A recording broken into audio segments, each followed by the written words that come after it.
Diet Coke's open.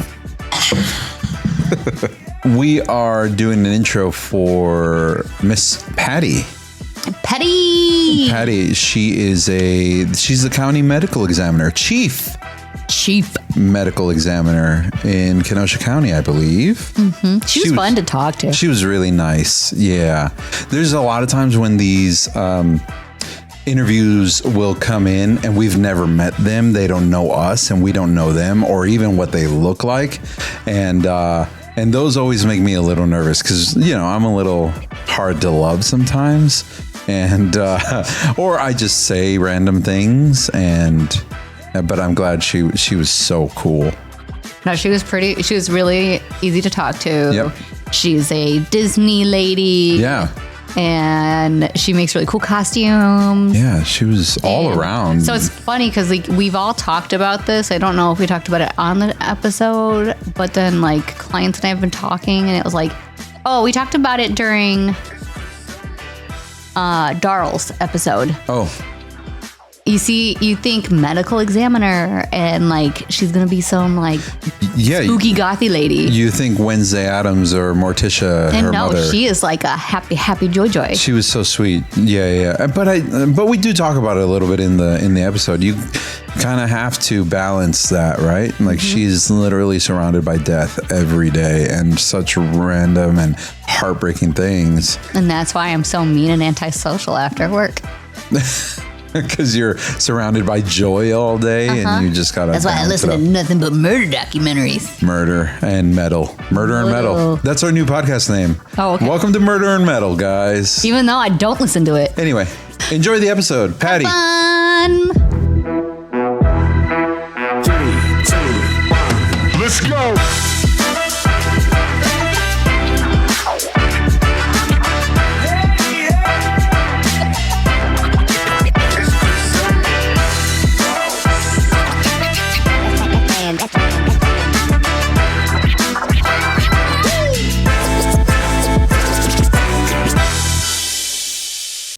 I'm so excited because I don't listen to the radio anymore. I listen to podcasts all the time. I just listen to the YouTube music on my phone. Oh. Yeah. I'm not very exciting. No. Neither am I. This is the most exciting thing I do. I feel like people mention that they're not exciting and then we sit down and they have so much to share. Yeah. And so I guess a little bit about us. And it was kind of like a cold email that I sent you and just like a cold call. Yes. And you were like, well, we got to run it past the powers that be, right? Correct. Because you work for the county. Correct. I work for Kenosha County. That is correct. How is, you said deputies. Where are you how does that work? Like a medical examiner, are you deputized? Are you part of like that? No. So Kenosha County, the medical examiner's office, there's a difference between medical examiners and coroners. Coroners are elected. Okay. And medical examiners are appointed. Ooh. So I was hired on my credentials, my education, my training, things like that. I am not deputized. I'm a civilian. Okay. So I have the fancy title of medical examiner. Yeah. I am not a doctor. Okay. If you were to put me into a larger county like Cook or Milwaukee, I'd be the chief investigator. Oh, wow. All right. Yes. So those are still cool titles, though. Yeah. Yes. So I oversee all the death investigations here in Kenosha County. Okay. That's what I do. Nice. And then we contract with the Milwaukee County Medical Examiner's Office for our autopsies to be performed when an autopsy is needed. And those are performed by a board-certified forensic pathologist. Nice. And I am not I got you. That's not what I am. No, that's all right. I'm a layperson. I'm not a doctor. That's okay. Yes. Well, before we jump into that, are you from the area? Are you from? No. Okay, where are you from? Detroit. Detroit? Yes, born and raised. How'd you end up out here? Oh. The job? Oh, no, that sounds... No. It's all good. It's all good. So, yes, I was born and raised in the city of Detroit. Okay. And then my undergrad was at Wayne State in the city of Detroit. Okay. Completed my bachelor's in mortuary science there. And then I continued my education there and I completed my post-bachelor certificate in forensic investigation. From there, I went to the University of Alabama at Tuscaloosa. Roll Tide. Have to throw that in there. And I completed my master's in criminal justice there. Very cool. Yes. So then I came back to Detroit after graduating, and I was trying to find a job in my field. And I ended up it took me a little bit of time, but I ended up at the Macomb County Medical Examiner's Office, which is just north of Detroit. And I started there as an autopsy assistant. So that was where I first started my career. I wanted to be an investigator. And at that time, it was really difficult to get into the field. So I literally started applying all over the United States. I went out to Idaho. I was down in Florida. I was down in Savannah, Georgia. And then finally, I ended up in Waukesha County, getting hired there as a deputy medical examiner. And I was there for almost 5 years. When the job here came open in Kenosha County, I'm like, oh, that'd be kind of cool to run my own office. And I applied, and I've been here for 14 years now. 14. Wow. Yes. Very cool. Yes. So Is it a very competitive field? it can be, yes. Depending on where you are. Yes. Okay. Yeah, it can be. Oh my goodness. And then when did you decide you wanted to go into forensics or all this stuff? Like, what sparked it in Have your you always childhood? been fascinated by I it? did have a situation happen when I was little. All right. Unfortunately, when I was little, my friend's father was murdered. Oh, no. So my mom kept saying, like, I wonder if there's going to be an open casket. I wonder if there's going to be an open casket. And in my weird little head, I'm like, I don't know what's going on.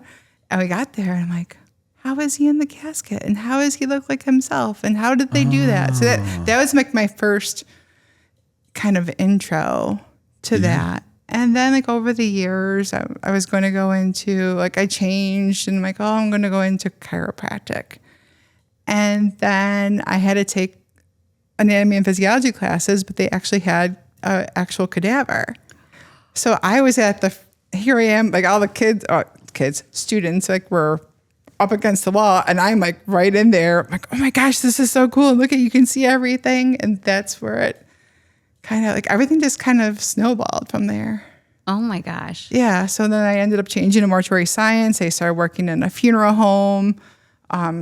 They call it swinging the door, like, or, the person that answers the door. And then I went from there doing removals, because, the funeral home, somebody has to go out from the funeral home and perform removals and things like that. And yeah, so then I went to mortuary school, completed that. And then my professor, Dr. Peter Frady, who's now retired from Wayne State, he's an amazing man. He's a genius. He started talking about forensics, and I'm like, oh, I'm going to do this program. This is awesome. So as I tell everybody that comes through our office, like when we have guest students and things like this, I'm like, I don't care, like, if you're going into accounting or business or whatever it might be, or forensics, make sure you do an internship. Because my first internship was at the Michigan State Police Crime Lab. And like, oh, this is going to be cool. It's so cool. The crime lab. Because you've been watching, like, CSI and all these shows. Yes, and taking classes and things like that. And like, oh, wow. And then I got there, I'm like, this is not my jam. Oh. Was it boring? It just wasn't. I just didn't want to be behind a desk processing evidence. Mm-hmm. But I did meet my friend Amy there.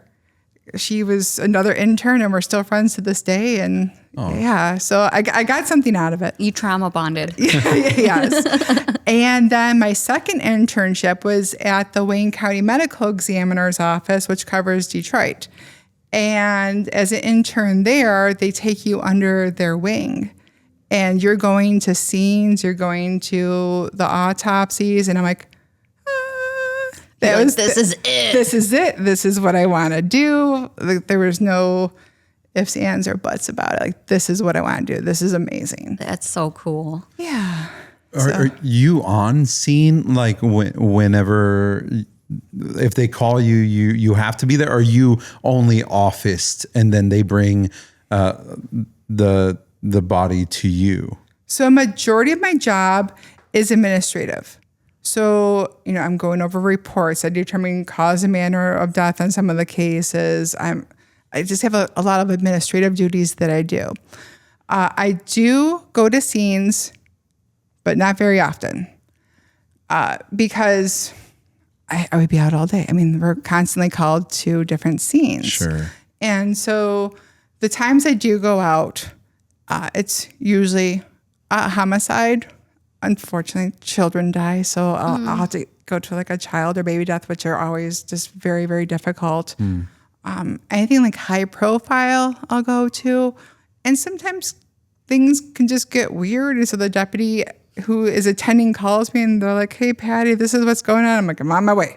Sure. Is it like, I'm on my way? Yeah, no. Like, I'm on my way. I'm on my way. So, so I'm not going to all the scenes. The deputy medical examiners are going to the scenes. Gotcha. But there's myself and my chief deputy, his name is Jesse. And so him and I switch off weekly on supervisor on call. So I'm not always on call. Sure. We switch off. So the deputies are calling him one week and they're calling me the next week.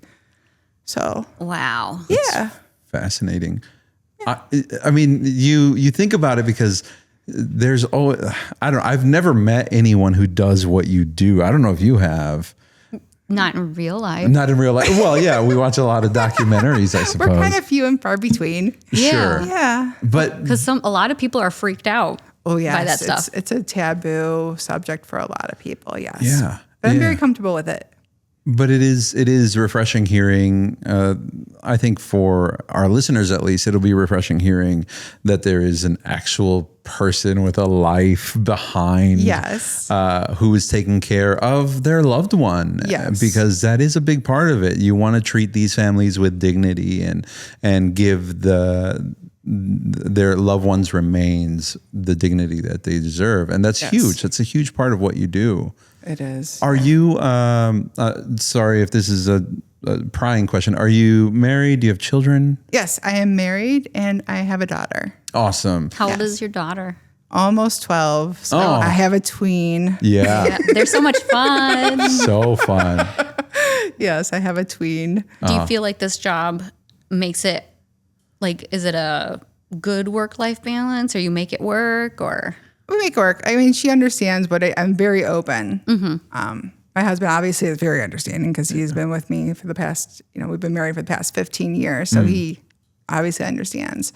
My daughter, I'm very open with her about death, dying, about different ways people die. So she knows. She knows. Yeah. But yeah. So, but we make it work. Like last night, we went out with her.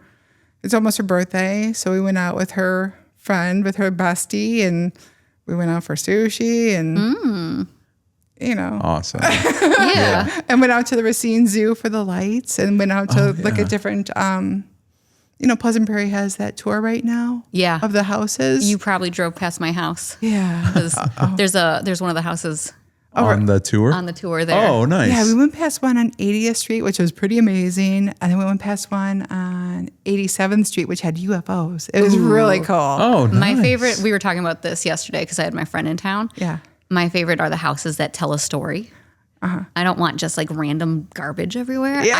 I want a story. I want to be sucked in. Yeah. Or when you see those houses where they like make the lights go and it's like with a song and you have to turn your car radio to a certain, I'm like, oh. It's all orchestrated. Yes. The one, I'm pretty sure it's 87th Place. That one there's UFOs and then you turn your radio on and then there's the Men in Black movie playing. No way. Yeah. Awesome. Well, and you scan the QR code. It's wild. And it like takes you to each one of these houses. Oh, cool. Yes. Mm-hmm. And I didn't know this was a thing. Yeah. Pleasant Prairie, Village of Pleasant Prairie is sponsoring it. Yes. At 87th Place, is that Kenosha? It's Pleasant Prairie. That's Pleasant Prairie. Okay, because I know there's an 87th Court place. Anyway. yeah, that's messed me up a few times. It's right off of Cooper. Oh, okay. Yeah, like 87th and Cooper. There is one on 80th. Is that the one you're talking about? They have like the corn stalks. Oh, with the giant, they had like 4 giant skeletons. Yeah. Yeah, we went past that one too. That was very impressive. That one every year mad we see props, that whoever did that one, mad props to you. Because If it's you're pretty listening. amazing. Yeah, if you're listening, amazing job Enjoy. to both houses, the UFO house and the one on 80th too. I always wonder, I'm Amazing. like, how organized are they in their storage to put all that stuff away? Because the house that's near mine, they just put everything out in rows. Right now, the newest thing that they put up was, well, for this year, is 2 skeletons playing volleyball with another skeleton's head. Oh, wow.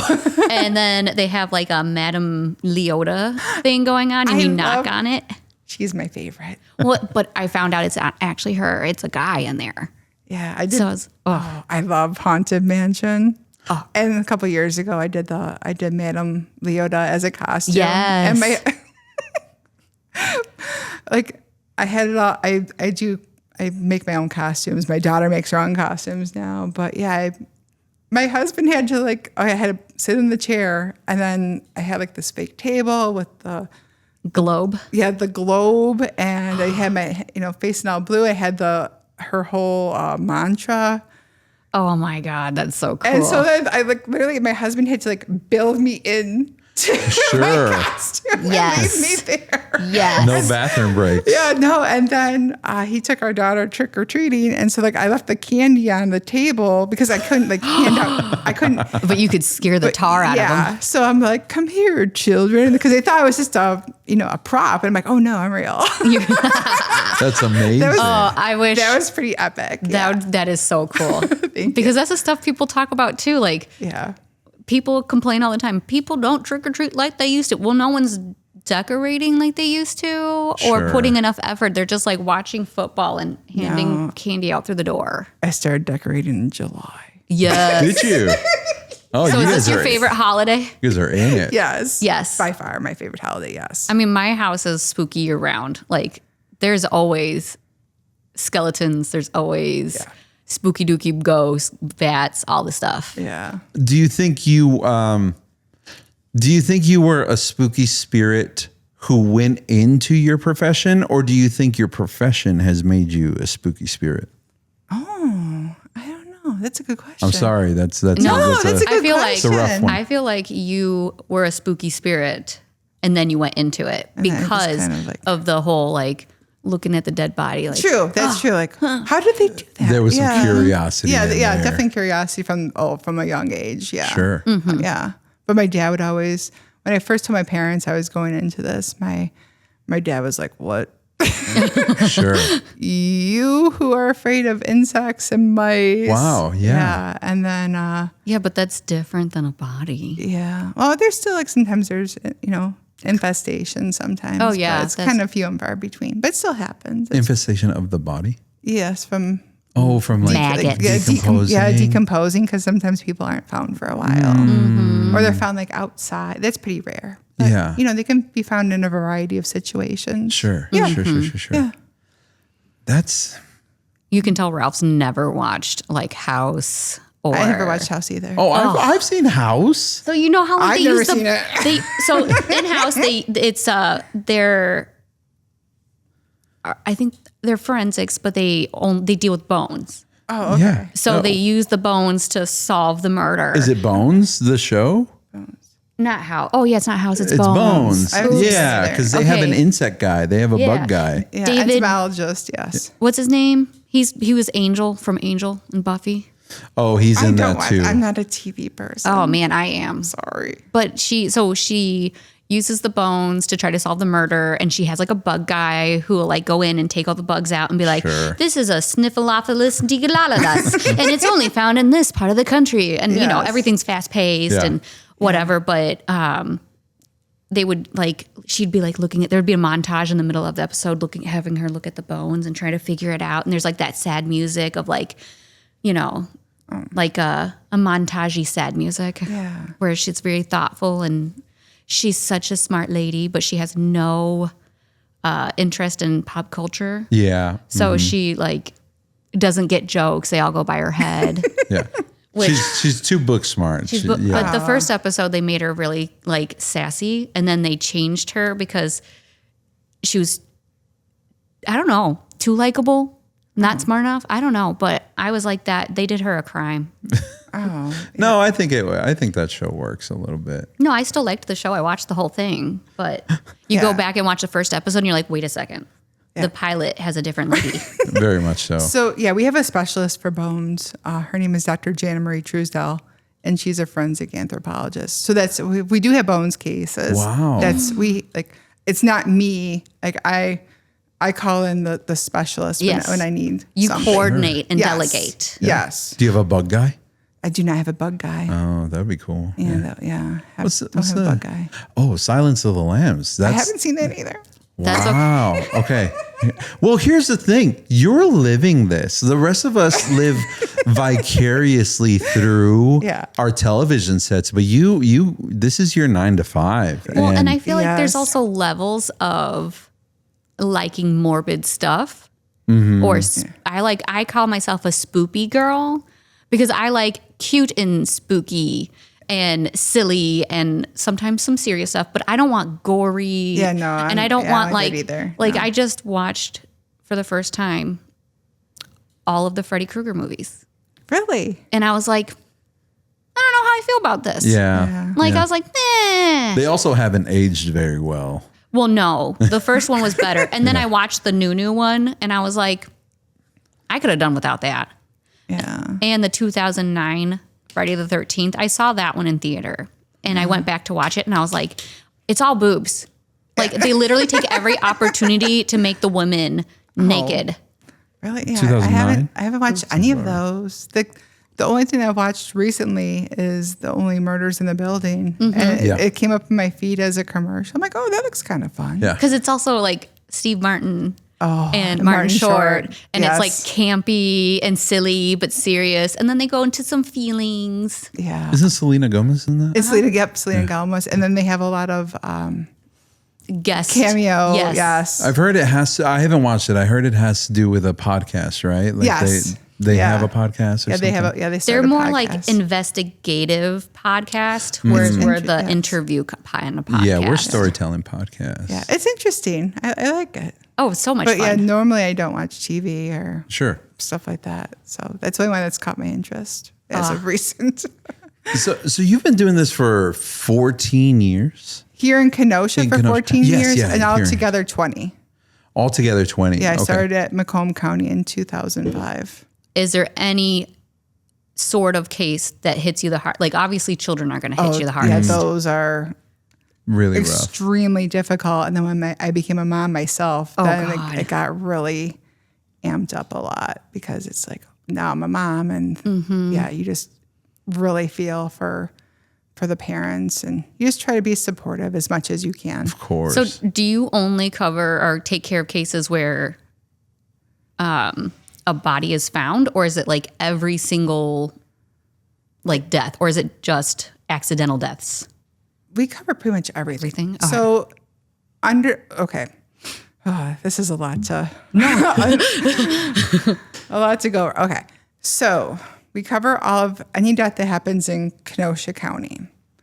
If the person dies under hospice in Kenosha County, I require that hospice death be called in. But we're not going to respond because the hospice nurse is there. The hospice nurse pronounced death. But we still take a full investigative report because things can get uncovered. People are crazy. Yeah, well, and things get uncovered, like, broken hips, broken arms, things happen that can contribute to the person's death. So I require that all hospice deaths be reported. If a person is found dead at home or they're in a car accident, like, out here, or they're anywhere and they're not under hospice care, then that death is automatically reported to our office. Automatically. Anybody who dies in the ER or in the hospital and they're in the hospital less than 24 hours, automatically being reported to our office. We're not necessarily going to go unless it's a homicide, suicide, car accident, drug overdose, things like that. If they're in the hospital over 24 hours and they die of natural causes, not reported. But if they die, due to their injuries, due to something else that's not natural, then they're reportable to our office.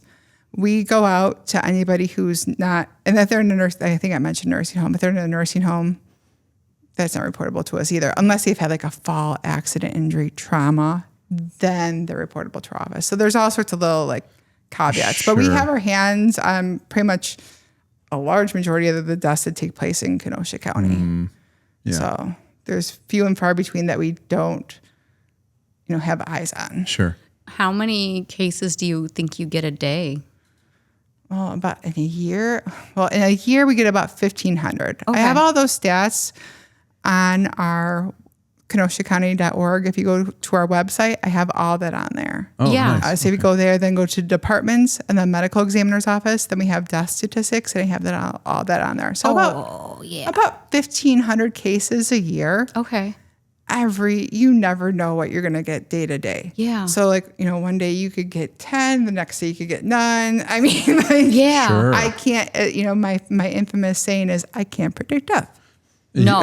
I can't. So you just Sure. never know. Every day is always something different, which is, I think that's what really keeps it interesting is like every day is not the same. You Yeah. never know what's going to happen. Yeah. So Is there a particular season that you know? nope. It's just People are just dying every day. death They comes. do, Death yeah. comes for us all. It comes for us all. Yes. Interesting. Yeah. Okay. So yeah, there's not like a time that's busier than others. Wow. You just never know. Yeah. So, but yeah, about 1,500 a year or so. Wow. Seems like a lot, but at the same time, it doesn't seem like a lot, right? Like, Well, because I don't know, because you think about how big Kenosha is. Yeah, there's about 170,000 people in our county. Yeah. Sure. Yeah. Yeah. So, But that's kind of like, that's why I like my job, because it's never the same thing. Yes. It's always something different. yes. And, we get all the fun families and the crazy families and the in and outers and the one-time only visits. And you always get a new thing you learn. And, I don't know. I like that. I can't do the same thing over and over and over again. Yeah, this is definitely a job where the learning never stops. Like just like when you think you've seen it all, heard it all, nope. Oh, man. I've seen some things. Now, has it changed the way that you live your life? Like, Yes. Oh, yeah. Like no driving with your cell phone? Yeah, like I am really big on safety. That's one of the things that like, I don't know if you saw it earlier in the year, but working with the YMCA and then our communications manager, his name is Joe Patente.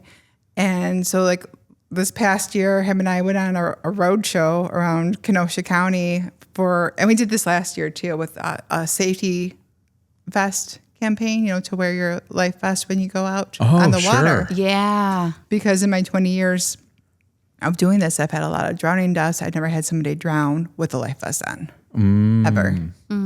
So a lot of that is getting the education out there to the community. I also do in-services in our jail here in Kenosha County with a program called Living Free.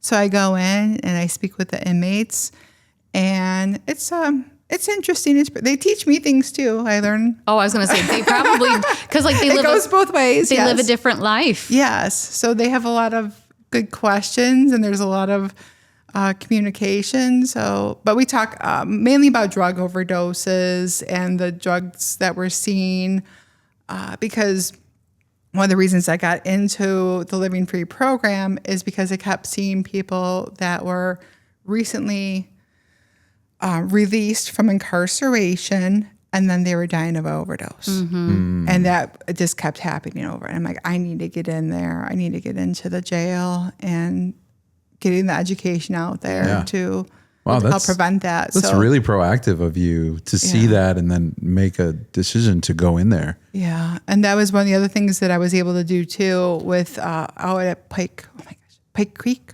River, right at the Lake Michigan, that inlet there or outlet. And people don't realize how treacherous that part of the lake is with the Pike Creek, or I can't remember if it's Pike Creek or Pike River, but it comes out right there, and there's currents and things like that. And there were quite a few drownings there.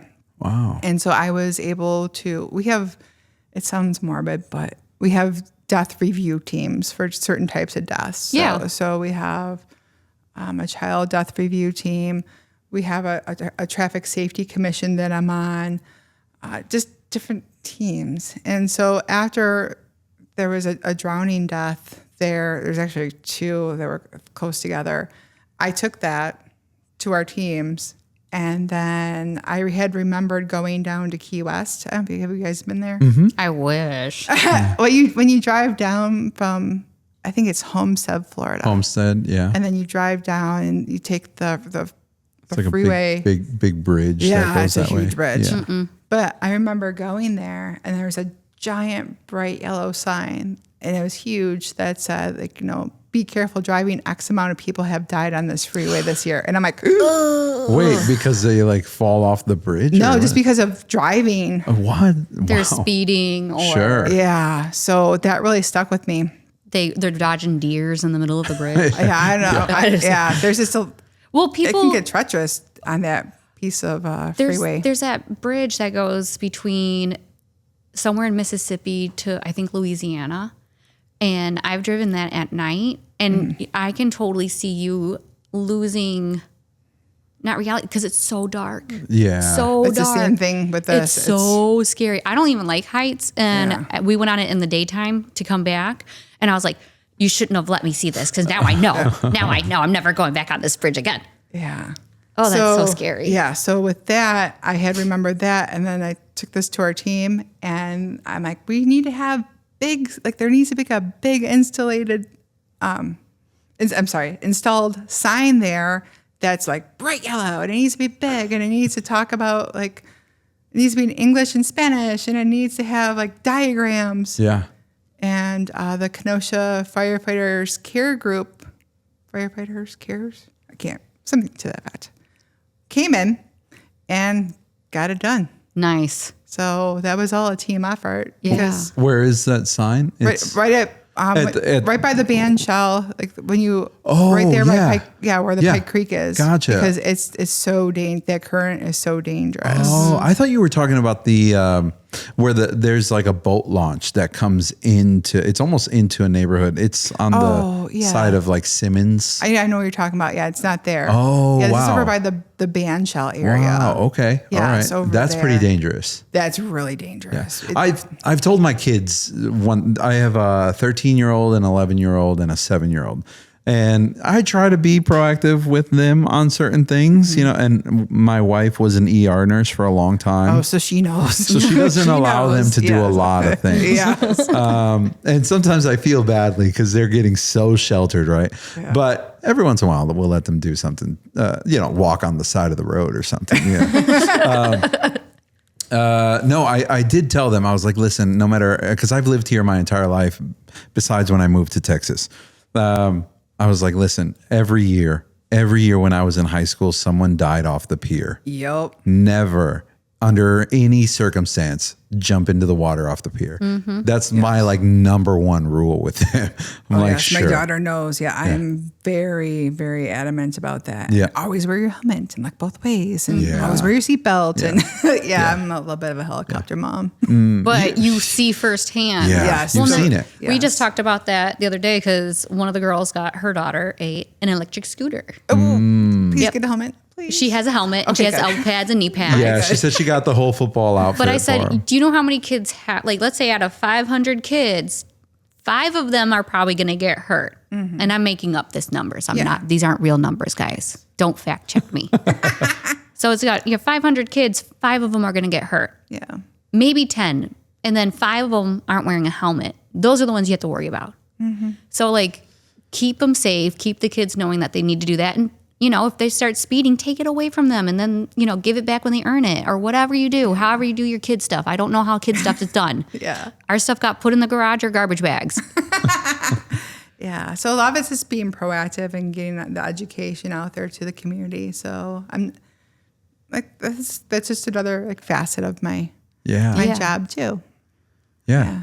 Very cool. You're not just doing the one side of things. You're also trying to not be busy. Yes. Yes. Prevention is a big part of that. Well, that's On Point Training is a company out here. They teach people how to use firearms.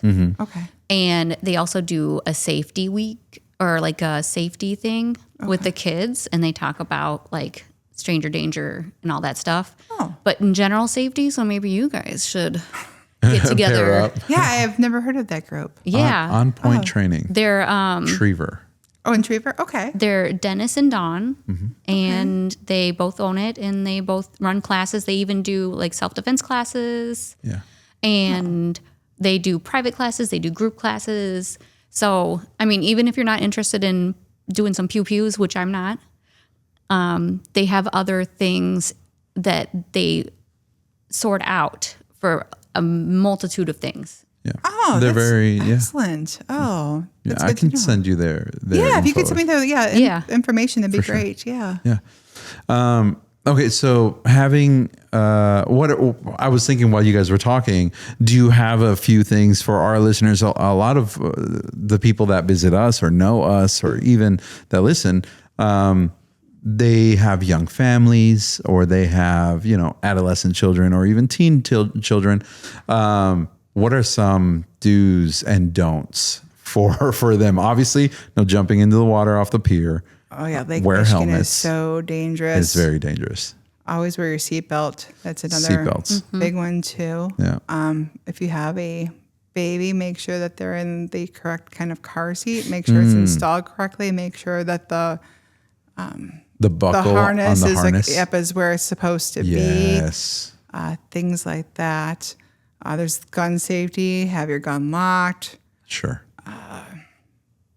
I mentioned the life vest. Yeah, no jumping on Lake Michigan is so dangerous. But people also think too with being like, oh, because if you grow up here, or if you lived here a long time, you know that Lake Michigan's dangerous. So a lot of people have a mindset like, oh, if I go to the lakes, Oh, like Lake Geneva or Silver Lake. yeah, or, like to a smaller lake, that it won't be as dangerous. But those can be just as dangerous too. Oh, man. Not with the currents, but with the temperature, and if you get caught like in.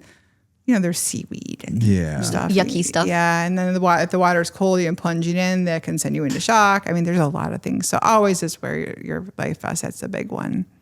Sheesh. Yeah. How do you deal seeing this every day? I knew that was going to be a question. It has to be. It has to be. Yeah. Yes, that is an excellent question. So I got a couple of things. All right. I work out. So I have my workout group that I go to. My big thing that I love to do, as does my daughter, is arts and crafts and making costumes. And, as I mentioned, my Madame Leota costume. You guys need to be friends. Yeah. Because you guys are very, listening to you talk, you guys are very, very similar. Yeah. So that's my big things. I love to travel. Where's your favorite place to go? Or are you someone who wants to go to one place and then the next place and the next place and the next place? Yeah. That's a loaded question. Okay. Sorry. I have the same problem. I love Disney. I know that Disney's kind of taboo right now, but we just went to Disneyland for the first time. How was that? It's amazing. Yeah? But it's small. Sure. I'm used to going to Orlando. Sure. And I'm used to you walk down Main Street, there's a giant castle. Yeah. And then we went to Disneyland in California in Anaheim. And I walked down Main Street and I'm like, The castle's like this big. It's a Lego. and it's so, I'm like, why is it so little? I hear they do have different things there, though. Like they have different parts and attractions. I hear the costumes are better there because it's like all So close to Hollywood. Hollywood, and people want to be actors and actresses, and Oh, could be. Yeah, we were there in June, so people were not really in cosplay. Probably if you went now. no, they'd I be meant like the actors and actresses that do the parts, like when you go meet a princess. Those were in the same costumes. They were? Okay. Yeah, that they I've were never in gone Orlando. to either. Technically, I went to land when I was 2, but I don't count that because I was not a conscious being. Yeah, I don't remember, but yeah, it's different, but it was a lot of fun. I enjoyed Nice. it. Yeah, but there everything is walkable at Disneyland. Yeah. Your hotel is right, like you literally take a 10-minute walk, and then you're at the gates. And I'm like, whoa. Yeah. Not what I'm used to. No, yeah. For Disney World is just absolutely. Got to get on a tram. Yeah. You got to do all kinds of stuff. Me. Yeah, it's ginormous. But that makes sense too, because you're like in the trenches. I don't know if you deal with families at all. Oh, I deal with families every day. Okay. So You have to talk to families? Oh, yeah. Oh, man. that must be so hard. Yes. So, but going back to traveling, we went to Oahu. Oh, I want to go to Hawaii so bad. God, Yeah. it was amazing. I love Hawaii. I love it so much. It's just Vacation. You get off the plane and then the air is just so fresh, and because you're in the middle of the ocean. Are you a foodie person? I was, and then I'm in a specialized Diet. lifestyle, I guess you could Yes, say. lifestyle. Yeah. Yes. Life change. Yeah. So, but yeah, Oahu is. I would love to go back to Hawaii and explore like the other islands, things like that. And I love to go overseas, like to Bali. I like the tropical places. Very cool. Yes. Yeah, not right now. One day we'll get over there, but yeah. Is your profession something that is slowly dwindling? Like, are people not getting into your profession, or is it still pretty steady? Like, there's a high demand for what you do? It's still steady. Yeah, it's still steady. I know there'll probably always be a demand for what you do. Yes. I mean, it's death. It's never going to stop. So we always need to do investigations as to how the person died. Do you feel like there's more women entering the field? Oh, yes. Yeah. Really? Yeah. Because we're all morbid. So at Wayne State, it was pretty cool because I entered, I finished my mortuary school there. So I was started in 99 for the mortuary program and then ended in 2000. So we were that class of 99 into 2000. So that was pretty cool. Yeah. We were in the old building and then they had a new building built. So we were both of that. And then we were the first class to be over half women. Nice. Wow. So and that was 25 years ago. So I can imagine it's more now. Yeah. yeah. So there's a lot of women in this profession. Interesting. That Yeah, is so it used to be a men-dominated profession, but because over it the wasn't years, ladylike. Yeah. Like I bet It's that's one of the it's- reservations your dad had too. Like yeah, he's like, what? What's going on? Yeah, so there's a lot of women in the profession, and I don't think it's going anywhere because there's always going to be Sure. a need. Just like medical services, you're always going to need a doctor or nurses and surgeries and things like that. Somebody has to take care of the dead too. So yeah, it's not going anywhere. so back to the families you have to talk to. Yes. How soon do you have to talk to them? And like, are you getting information about the person? Are you informing them of the death? Sometimes yes, and yes. So sometimes the families are on scene. So they're the ones that have discovered their loved one dead. So you don't have to do the notification. But sometimes people, unfortunately, die like at their workplace. They might die in a car accident. They might die someplace like isolated. So then you got to figure out who the person is. And then you have to make notification, which is by far the worst part of the job is making notification. Oh, I bet. It never gets easier.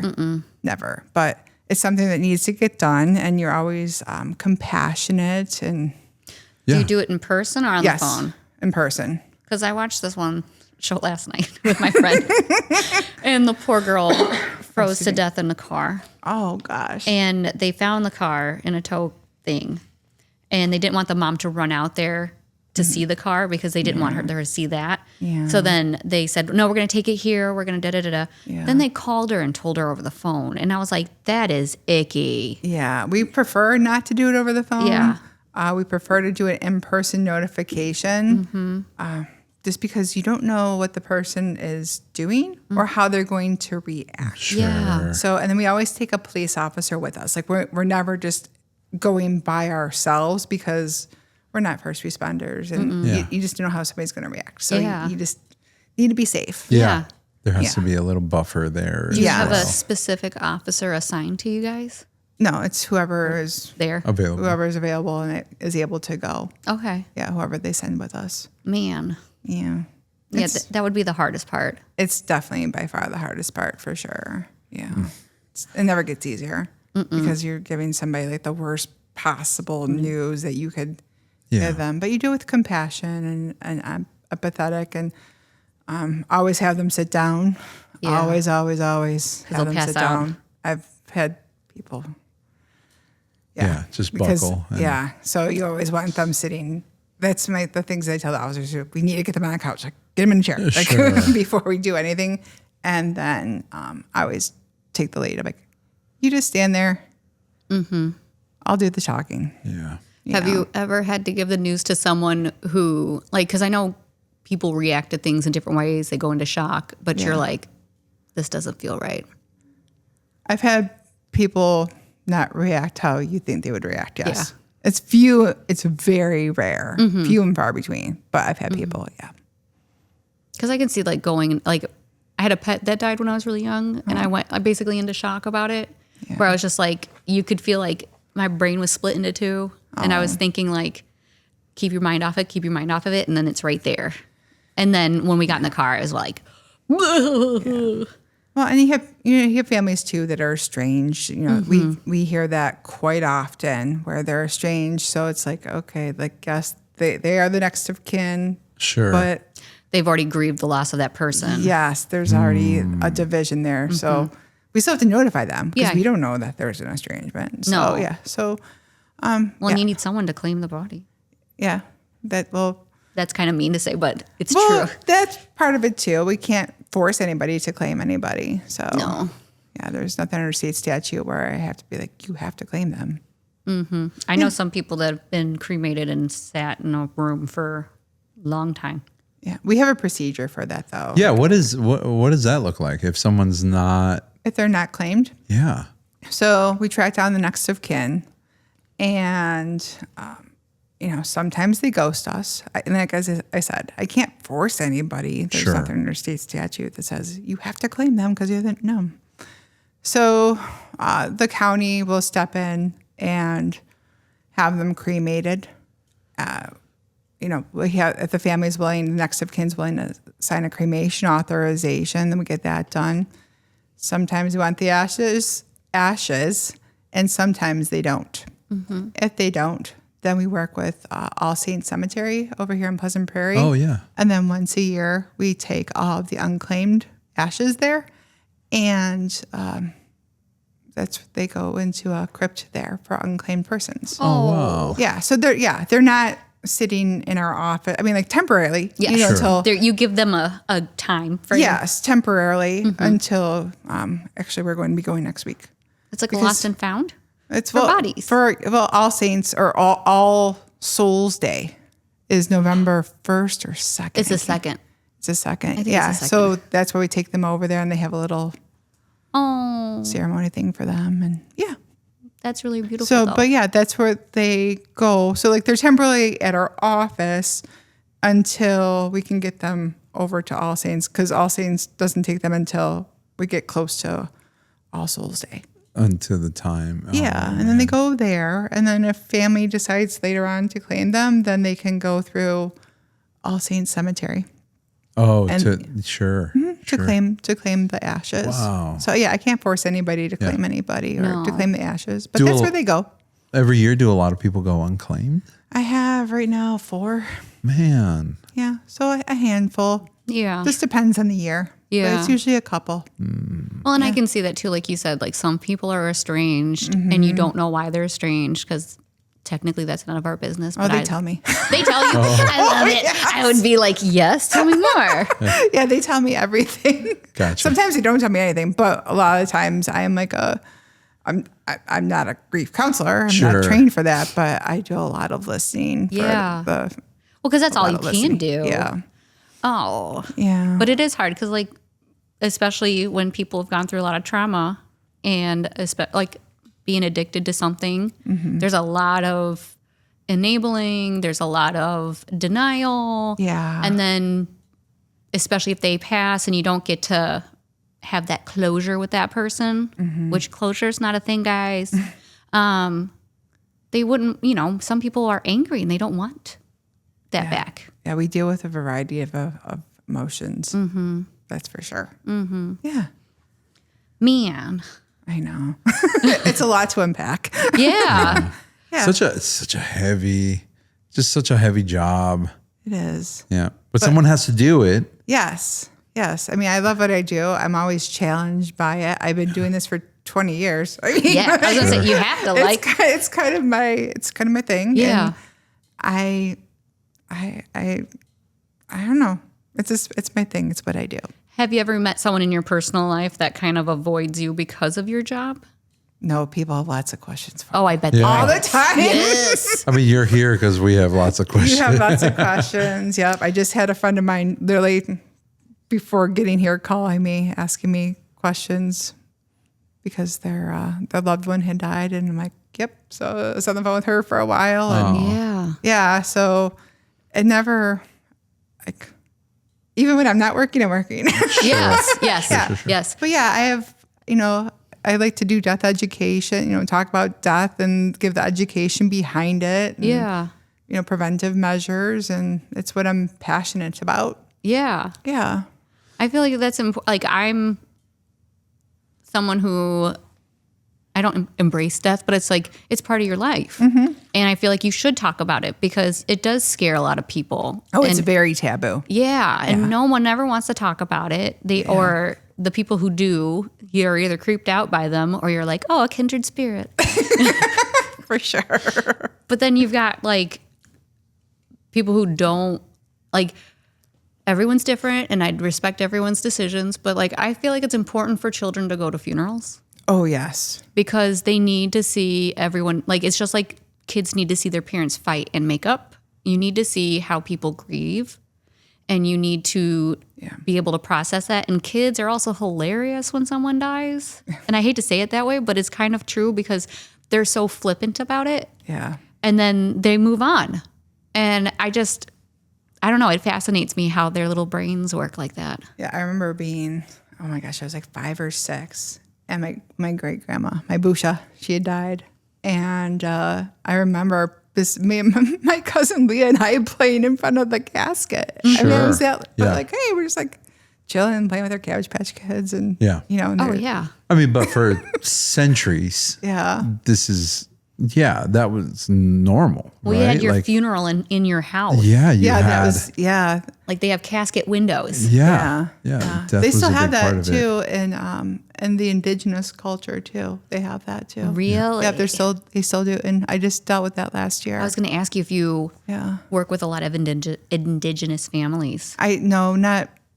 They do their own thing usually. Yeah, no, that's kind of few and far between too. But I do know that's part of their culture where they have the in-home. They still do like the in-home Services. services. They have the casket there with the person, with the decedent. Sure. And like they have this like vigil, 3-night vigil, things Yeah. like that. It's pretty cool.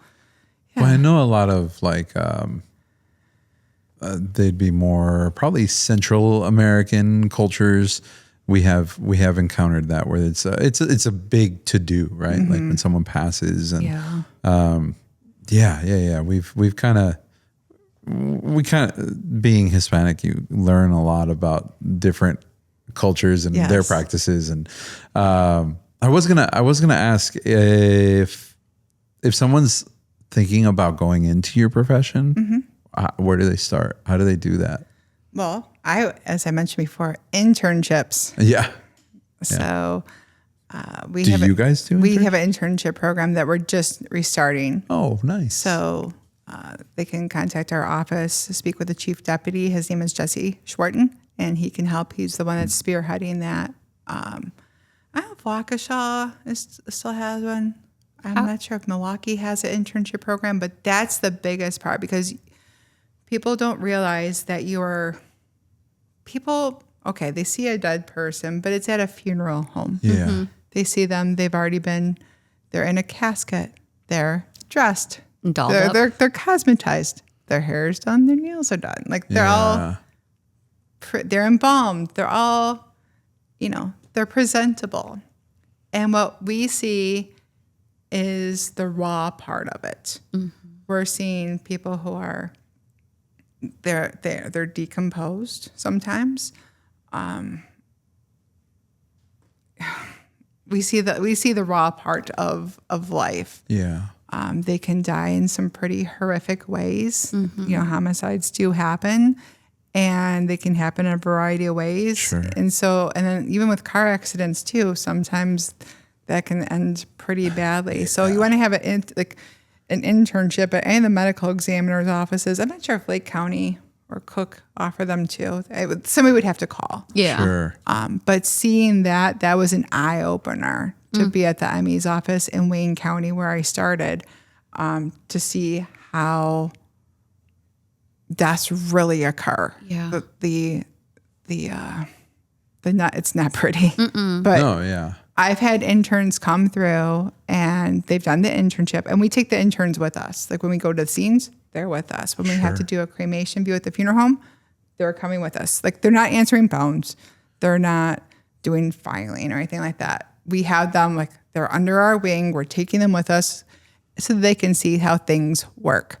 I've had interns tell me like afterwards, like, thank you so much for this opportunity. But it is not This for is me. not my gig. And I'm like, you know what? I'm proud of you. Yeah. Sure.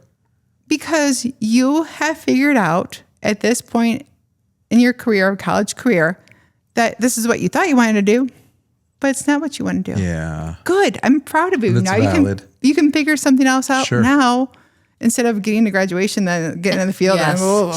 and like, this is not what I was planning for. So What age do interns start? after age, they have to be 18. Okay. And in college. Okay. Yeah. For our program. Yes. Okay. It's a semester. Yeah. Yeah. But that's really cool. I mean, it's like you said, you get to see how many jobs do you actually get to do that with? I'm sure there are more than I know of because I don't went to college for a year and a half. Yeah. But I also worked in the industry that I'm in now before I started school for it. So I was running the front desk and having so much fun with the kids Yeah. and wanting to do more. So then I was like, well, I'm going to quit school and go to beauty school. That's awesome. So not a lot of people, I guess, realize that they can do that. Because I know so many people who go into college, because especially, like, we're both 38.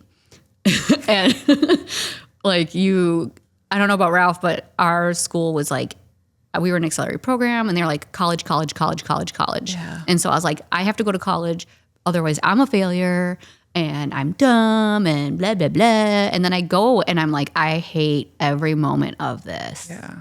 And I think I'd do better in college now, having other things happen. A little bit of life experience. Yeah. Sure. Yeah. Well, some professions you have to, to be a doctor, you have to go to college. Yeah. You know, there's different things that you have to, but there's a lot of professions that you don't have to go to college for. Or you can go to trade school for, you can go to beauty school. Yeah. Yeah. But I feel like to go into something with college, you have to be like any kid, like Montessori schools do this. You're passionate about it. Let's use that to our advantage. So if someone goes to college, get their basics out of the way, but they do an internship with you and go, that's what I want to do, then they know where to direct themselves. Exactly. And that is a beautiful thing for people. Like I went to school for art originally. I Really? wanted to be an Oh, that's illustrator. And then I just didn't, this whole school thing was just hard for me. Yeah. Also, I needed some medication, I think. So, but then I went to beauty school, and beauty school was hard because you're dealing with all different levels of seriousness. Yeah. And a lot of people didn't treat it like a college. And, you know, it's just fun time, or I'm getting it out of the way. I just want to do it until I have babies, whatever they decided to do. Yeah. But then you get out and you find your people. So like the people you love working with and the things you love to do, and you can make your little niche out of it. It's awesome. It's funny that you mention it being, well, not funny. It's just interesting that you mention it being taboo, like just the whole profession and just kind of the industry. I remember visiting Wisconsin. After high school, I moved to Texas to go to school, and then I came back. But when I was visiting back home, I went to I think it was at Target, and the person checking us out, I went to high school with her or middle school. I'm like, hey, how have you been? Blah, blah, blah. And then she mentioned, yeah, I'm actually studying to be like a coroner. She used one of the terminologies, and then it kind of took me back for a second. I was like, oh, that's an interesting path. Yes. Yeah. It's but like I said, and now that I think of that, that she was a girl. Yeah. And she was also she was a very kind person. I think that's the kind of person that needs to be in this. Oh, yes. You have to be empathetic. Yeah. And because people are going through the absolute worst time in their life. And I have people say that to me quite a bit. Families will be like, thanks for being so nice. I'm like, I'm literally paid to be nice to you. no, but I'm like, you're going Sure. through something horrific. Why would I be mean to you? Exactly. You could treat it like, No. I've done this every day. Yeah. That's nice. Yeah, no. And like you sit down, you listen, I give hugs. If they need a hug, I give them a hug. Not everybody's a hugger, but if they want a hug, I'll give them a hug. Yeah. Like, I think it's really ironic too. Like so many people talk about the afterlife and where you go, but like you said, it's taboo to talk about actually going in the process after that. And I mean, that's one of our shticks is he's, moral oral and I am Pagan Legan? I What? I don't know. I'm the chick from The Craft. But I don't know. It always fascinated me because like all religions fascinate me, and the idea of like what everyone thinks happens after you're gone, or like you leave a body alone for X amount of hours because the spirit's still within, and you don't know if they're in front of you still, and like you don't say anything mean in front of the body or about the body. oh, you're always respectful. Yeah. Yeah. But there are some religious. Sorry, I didn't mean to cut you off. There are some like religious practices. Like I know in the Islamic faith, I don't think a woman can touch a dead male body. That I don't know for certain. Oh, okay. Maybe it's more like very fundamentalist. Yeah, But that I don't know. I remember hearing something like that. I was going to ask, do you ever run into any kind of like religious liberties that people don't or do need or want? That's few and far between. Okay. It's very rare that religion Gotcha. comes into play. Oh, But okay. Well, like in Judaism, you have to bury the body within 3 days. yes. And then, if there was a reason like we needed to do an autopsy, like we would call in a rabbi and we would have, the rabbi be there, and then you can't have all the blood has to be kept with the body. Oh. So like normally when you have a person on an autopsy table, the blood drains into a sink. But with that, like we would just have to work with that religious person and find out like what they need. Yeah. Yeah. Specific wishes or something like Yeah, that. that's never a problem, but it's very few and far between. Interesting. Yeah. Okay. That is really cool though. Yeah, so whatever the family needs, we tried to help the best that we can, and we tried to accommodate the best that we can, Now- given the circumstances. You went to be the medical examiner, but you did do like autopsies for a while. Yes, I was an autopsy assistant. Okay. So what did you have to do? Write down everything? Everything. Everything? So I worked with a forensic pathologist, and then at that time, so what I would do is I would get the decedent ready. I would take all the because everything has to be documented. Yeah. So I would take all the the photos. I would document all the clothing, the personal property, like everything that just needs to be done prior, so that the doctor literally can walk in, and then we could start the autopsy. So like we would start with the making the incisions, and then taking out all the organs, hand them over to the pathologist. The pathologist is the one who does all the dissecting of the organs, and then the autopsist is like you're there to help the pathologist. So like okay, I'm weighing the organs, I'm writing them all, like I'm writing everything down. I'm their scribe, I'm their document person. But then you're also helping with opening of the sedent too. Yeah, and then. So is that your role now? Like currently when you're doing it, are you actually doing the incision? You're pulling. What's your role now? Like, So what are you doing? So in that there? part that I just mentioned, that's all done now at the Milwaukee County Medical Examiner's Office. Okay. So our deputies go out to the scene, and then they're getting information from the officer on scene. So the police have jurisdiction of the scene. We have jurisdiction of the decedent. So we work together, but we're separate. Mm-hmm. So we work with them, get pretty much like a triage from them, like of what's going on. We enter the scene. We're still taking photos. We're doing a full examination of the decedent, and then we're pronouncing death. We're looking over the scene. We're making sure all the medications are in order. We're getting a social history, finding out who the next of kin is, notifying them if that needs to get done, talking to them, getting their information about the decedent, their version of what's been going on with the decedent. And just because we go on scene doesn't mean that we're taking the person with us. So, if the person has a lengthy medical history, all their meds are in order, there's nothing suspicious, then we can release them to a funeral home. And then the funeral home will call the funeral home of the family's choice, and then the funeral home will come and transport the decedent into their care. So, and then sometimes there's nobody there on scene, like there's no family, so that we transport the decedent back to our office, and then we start looking for next of kin. And sometimes they need to come in for an autopsy, so then we do that too. We do our own transport and bring them in for an autopsy, and then we'll transport that person to the Milwaukee ME's office for the forensic pathologist and the autopsy assistant to perform the autopsy. Wow. Okay. Yes. All right. So. And that Milwaukee County office, they're handling everyone? A lot. They're a busy place. I bet. I can't remember if they have 6 or 8 doctors. I don't remember. Wow. But their doctors are board certified forensic pathologists. So what that means is they go through the 4 years of undergrad, 4 years of medical school, and then they do a 5-year residency, like in surgery, pathology, usually one of those 2 routes. Then from there, they have to do a year fellowship at a medical examiner's office under the supervision of a board-certified forensic pathologist.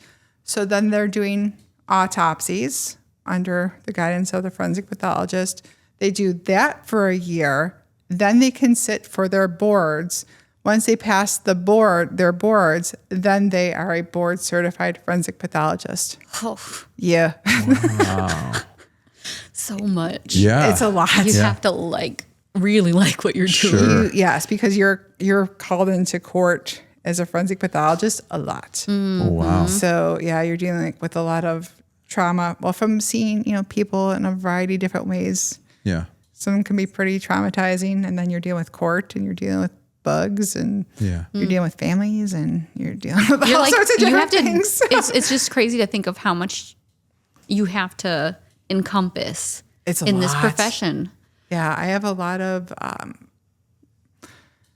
sometimes I'm dealing with the fire departments, I'm dealing with the hospitals, I'm dealing with different agencies within Kenosha County. Like we have, DCFS, the child. Mm-hmm. Sure. For, child cases, we deal with aging and disability, we deal with behavioral health. I mean, I know a lot of people. Yeah. because I have to, because this job just touches on all sorts of different agencies. So, yeah. Oh, man. Yeah. So it's just part of what I do. Yeah. Yeah. Man, you wear a lot of hats. Yeah, I do wear a lot of hats, yes. There's no doubt about that. No. I wear a lot of hats. Yeah. That is so insane. So you know everything that's going on, basically, in the whole town. For people who are Dying. died. Yes. Yeah. Yes. Yeah. That's so crazy still. It is. Yeah. Man. I know we gotta wrap up. Oh, sorry. No.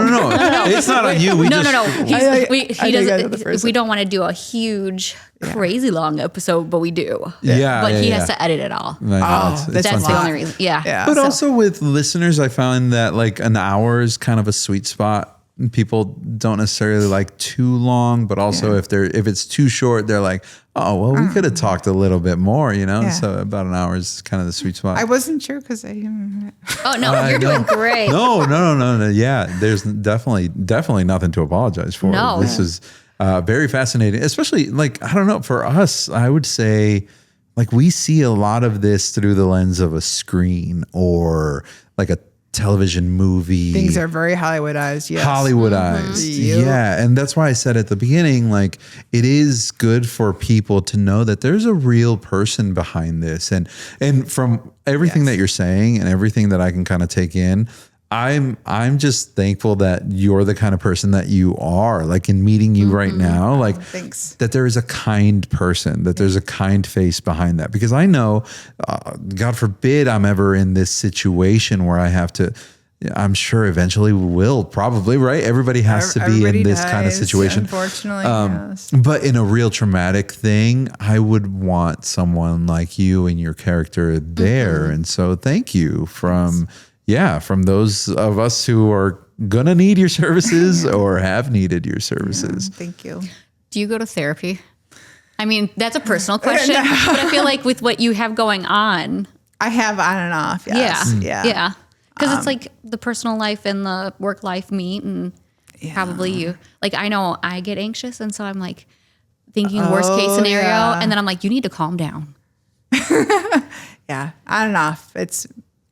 But then you also have like your other outlets too. Like I mentioned, like, I work out. Yeah. That's one of my outlets, and I love doing arts and crafts. And Do you mostly sew, or are you doing like painting or whatever suits your fancy? it's kind of like when I do costumes, like, oh my gosh, this one I've been working on for the past year. It's been too long. I need to get back on the horn, but working on a Chewbacca costume. Wow. Yes. That was going to be one of my final questions of like, what is something that our listeners would be surprised to know about Patty? But that you're working on a Chewbacca costume. Yeah, it's been sitting on the sidelines for a bit, but I need to get back on it. See, but yeah. it's not sewing. It's like foam. There's a and lot to it. patterns, Yeah. like and glue and fake hair and Well, because when I think of costumes, I think of like part of it you sew, but that's like it encompasses everything. You're sewing, you're painting, you're molding. everything. Yeah. Because like I am a craft hoarder.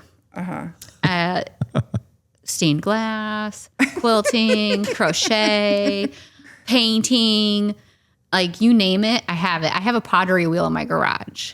So it's like I just want to do a little bit of everything, and it just depends on what I want to do. I have a she shed. Yes. See, That's my- told you guys. That was a silly factor on the You guys house. need to be friends. I'm telling you. See, no, I want like a 3 seasons room. That would be awesome too. And then I can make it my she shed, but I live by myself. So my whole house is just chaos. Your whole place is a she shed. It is. It is. My friend was here this weekend and we were talking about that. She's like, because she was by herself with her son for a long time and then she got remarried. And she's like, sometimes I miss just doing what I want in the house and being like, we're putting this over here. We're painting this color. I was like, what's stopping you? Just do it. exactly. Because most of the time, most guys don't care. No, my husband doesn't care what I do with the house. Yes. Yeah. Does he get in on the costumery too? No. What? No. Just my daughter and I. Good. Yeah. Well, that's nice because you have a bonding moment. Yeah. Are you using real, like fake fur for the? It's the synthetic hair. I mean, yes, but like I have like we but call it monster fur. Yeah, it's oh my gosh. Like I said, it's been over a year. It's like, it's in there. I go in and I look at it. I'm like, oh man, I really need to get on the horn. Did you guys go to the Star Wars thing at Disney? No. Oh, the Star Wars like land? the galaxy. Yeah. The Galaxy Edge, is that what it's called? Oh, I think so. And the Rise of Resistance is my favorite ride there. Besides Haunted Mansion. But yeah.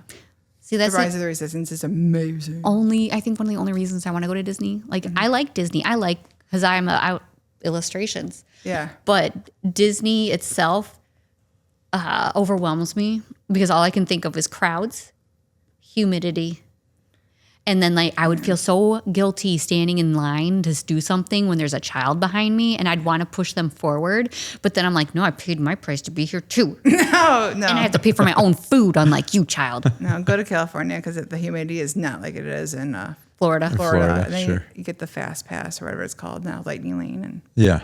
That's the other thing. It's so expensive. it's really expensive. So expensive. Too expensive. Yeah. It's crazy expensive, but yeah. Is there anything you would want anyone to know like your parting word, not parting, like that. Your parting words.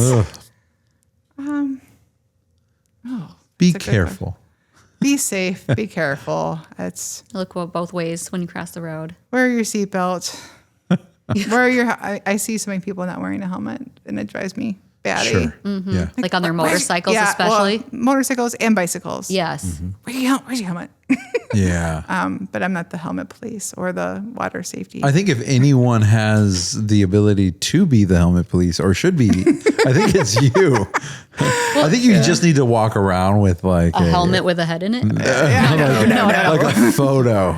Well, that's Wear the what they helmet. do at the Navy base. In front of the Navy base, they put they don't put a dead body. They take a car that's been in a car accident due to drug driving, and they put it right in front because they're telling them, because like sometimes you need to see the picture, the full picture, like that. This is what could happen, and I'm an anxious person, so I'm like, holy cow, that could be me every moment of the day. Yeah, don't drive under the influence. That's another big one too. A lot of people, like, there's Ubers, there's Lyfts. There's a lot of free call a services friend. too that will take you back and forth. Yeah, Just don't walk into a random car. don't do that either. Yeah. I'm so overly. And when you're dating, Cautious. don't go to the second location. No, Stay at the first. no. Always meet in public. Yes. Yeah, I'm very safety oriented. It's ridiculous. Do you do Yeah. Facebook Marketplace? Once in a great while. Because that's whenever we It's do a little Facebook scary. Marketplace, we're like, okay, can someone come with me? Because I'm going here and I've never been there before, and I want Yeah. this thing, and I have cash. Yeah. Well, the good thing is like my size has a lot going for me. I'm 6'1", so I'm a lot taller and bigger than most people. Yes. Do you ever feel the need to just put your hand on someone's head? No. No. no. What does your husband do? He is in cybersecurity. Okay. Complete Yeah. opposite of what But at the same time, he's also about safety. I Yeah, bet you he gets on he your is. case all the time. Like, you need to change your password. Oh, God. You But he can't. starts talking to me about stuff, and I was like, I don't know what you're talking about. Sure. Just fix it. Yes. Don't just tell me what you need me to do. And Yeah. Just do it for me. So he's the complete opposite of what I Aw. do. But you guys have been together for so long. It since works. 2008 is when we met and started dating. Yeah. Where'd you guys meet? Online. That's where everyone meets. That's That's where where, everybody- everyone meets. I don't even know if it's still around. Plenty of Fish. It is. Okay, It's yeah, a we met- cesspool now. Yeah. Oh yeah. Yeah. We met in Plenty of Fish. Yeah. Nice. Yeah. Oh, I love that. Yeah. Cool. And we had a Halloween wedding. Yeah. No way. Sorry, I can like. Sorry, now I gotta get going. No. You're No, fine. no. I This could is the talk- Midwest thing. We say we're going to start going.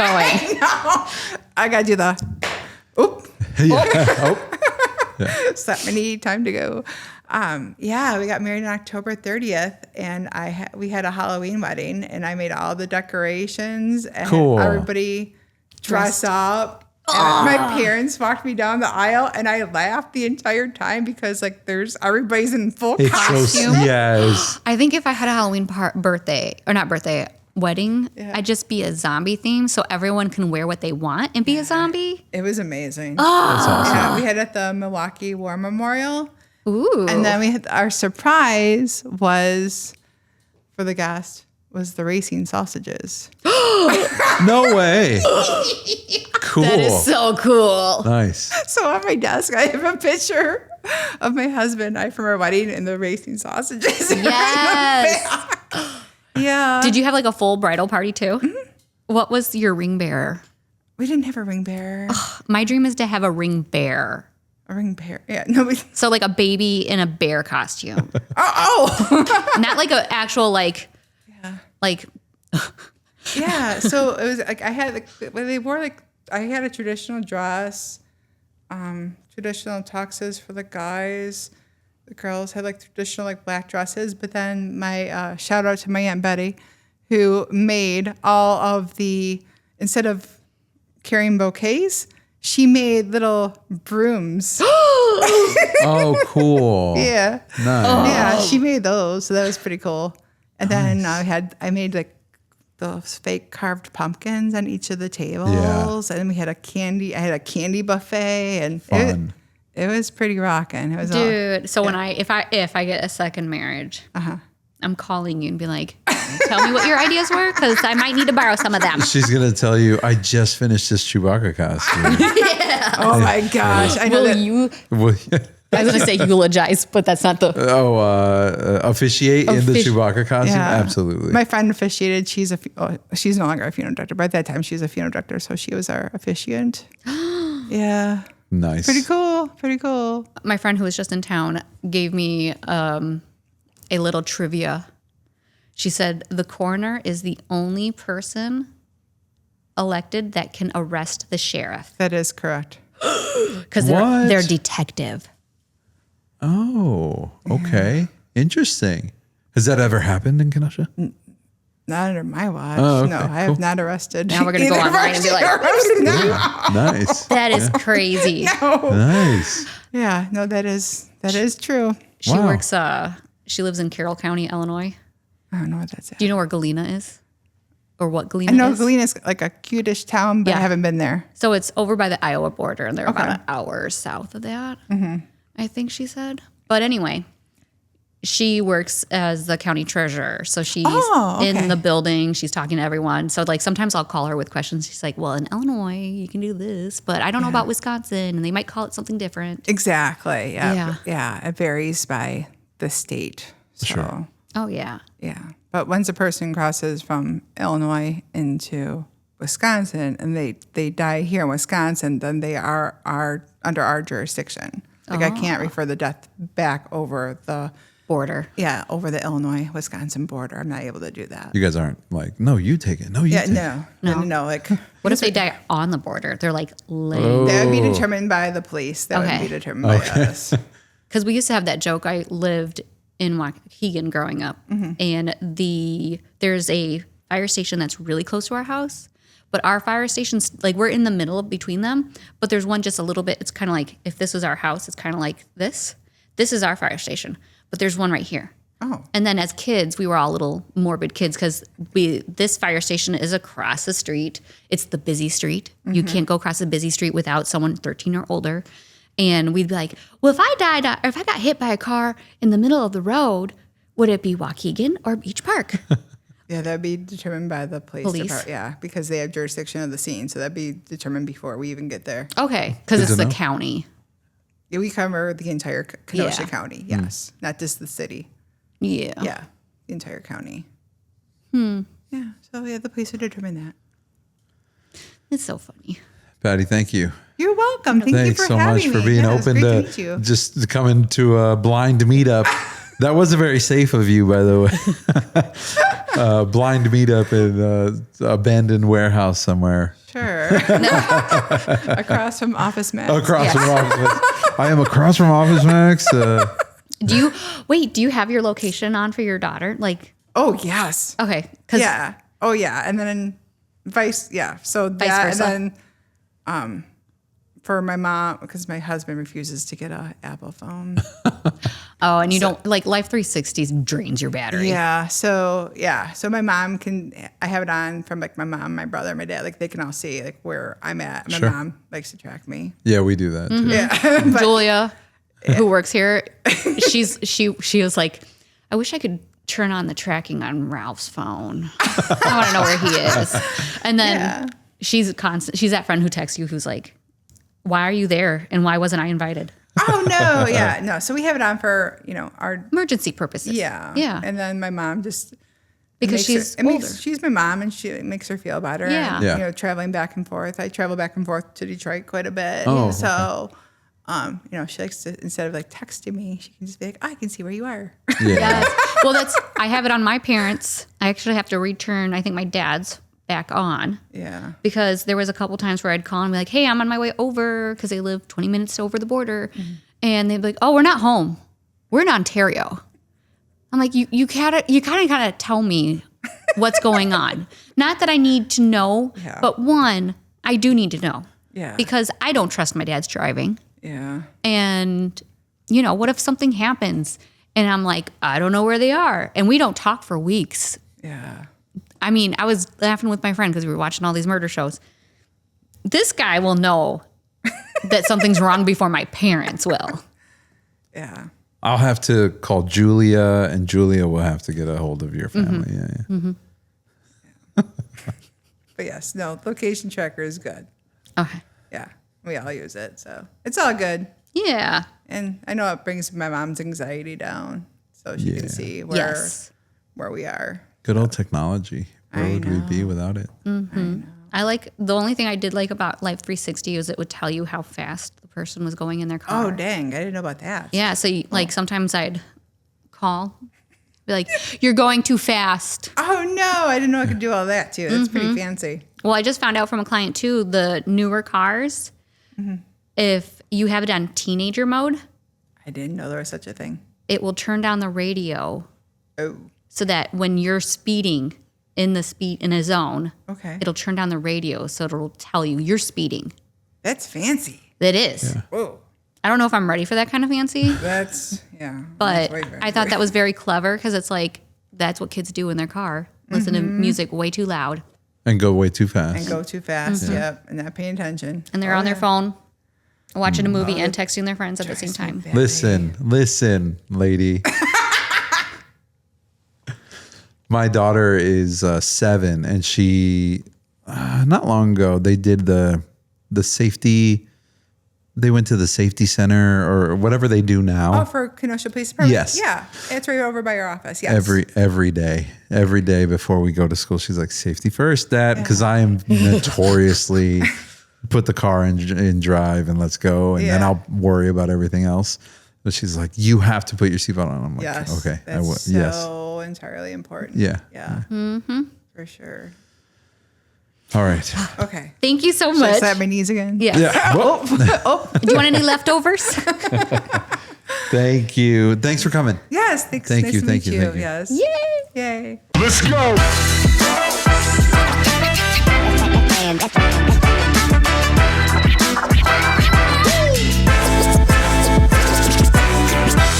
Well, that's a wrap for today's episode of Y'all Be Good. And as always, a reminder that we are a project of Little Lion Cuts.